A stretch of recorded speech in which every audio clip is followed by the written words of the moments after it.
Na, oh. Dali na! Kita-kita nyo guys, ang papa namin ay napasubok talaga sa mga kagagahan namin guys. Kaya, syempre, susubukan natin sa kanya yung nabili natin kanina guys na patangtang ng mga blackheads guys. At sakto-sakto guys kasi wala kaming magawa at nakita namin si papa, syempre ginamitan na namin yan guys. At makikita nyo guys, na-enjoy din si papa kasi malamig yan sa mukha. At makikita nyo talaga yung resulta guys. O diba, kinukuha na namin kasi pwede na siya kunin guys. Kaya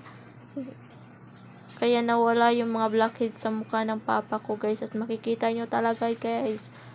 Tingnan nyo guys.